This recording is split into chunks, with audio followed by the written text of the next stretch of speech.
క్రీస్తునందు ప్రియమైన దేవుని బిడ్డలారా, ఈనాటి పరిశుద్ధ దినపు దేవుని సందేశం. మరియు ఆయన గొప్ప బూరతో తన దూతలను పంపును.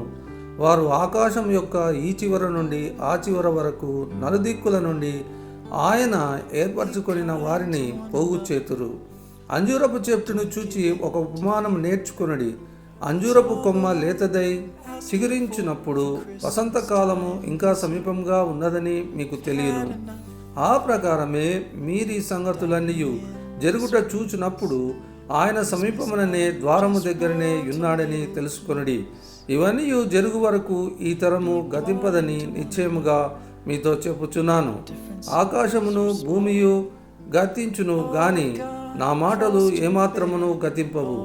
అయితే ఆ దినమును గూర్చియు ఆ గడియను గూర్చియు తండ్రి మాత్రమే గాని ఏ మనుషుడైనను పరలోకమందలి దూతలైనను కుమారుడైనను ఎరుగరు. నోవాహు దినములు ఎలాగుండెనో మనుష్య కుమారుని రాకడయును అలాగే ఉండును. మత్తయి సువార్త 24వ అధ్యాయము 31 నుంచి 37 వచనములు. ప్రియమైన వారలారా, ఈ వాక్యం నందు దేవుని యొక్క రాకడను అనగా ప్రభు అయిన యేసుక్రీస్తు వారి యొక్క రెండవ రాకడను గూర్చి వివరించినట్లుగా మనం చూస్తూ ఉన్నాం. అయితే ఈ యొక్క రాకడ ఏ విధంగా ఉంటుందంటే, ఆ యొక్క సమయములను కానీ కాలములు కానీ పరలోకమందున్నటువంటి ఏ దూతలైనను మనుష్య కుమారుడైనను ఎరగడనియు వీటిని తండ్రి మరి తన స్వాధీనములో ఉంచుకొని ఉన్నట్లుగా మనము చూస్తూ ఉన్నాం.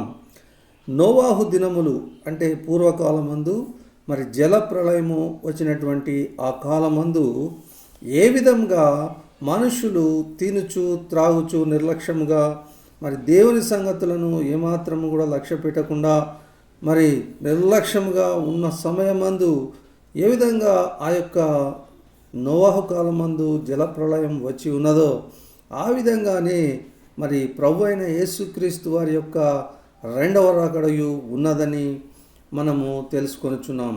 అయితే ప్రభు తన ప్రేమించు వారికి కొన్ని సూచనలను ఈ వాక్యమునందు ఇచ్చినట్లుగా మనం గ్రహిస్తూ ఉన్నాం.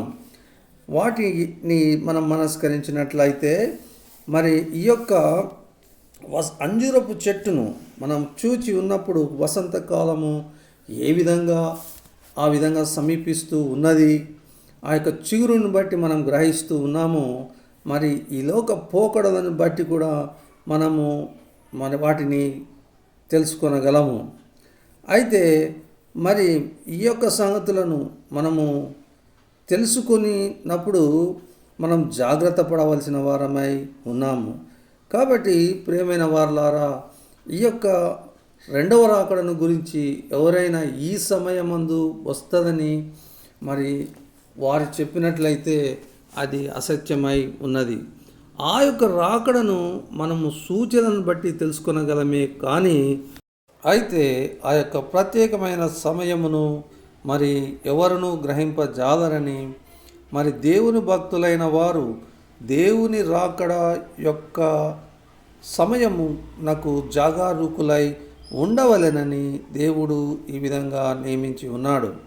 ఆ తర్వాత మరి దేవుని యొక్క విధేయులకు నిత్య జీవంలో ప్రవేశము దొరుకుననియు అచ్చట వారు దేవునితో నిత్యము సంతోషించెదరనియు, ఎవరైతే దేవుని అవిధేయులై ఉన్నారో వారు నిత్య నరకాగ్నిలో సైతాను మరి సైతాను యొక్క దూతలతో అగ్నిగంధకములో మరి శాశ్వతముగా కాల్చబడుదురని వాక్యము సెలవిస్తూ ఉన్నది. కాబట్టి ప్రియమైన వారలారా, సమయం ఉన్నప్పుడే మనము ప్రభువును వేడుకొనెదము మరియు ప్రభువునకు ఇష్టలుగా జీవించెదము. దేవుడి మాటలను మన వెనుకల్లో దీవించునుగాక.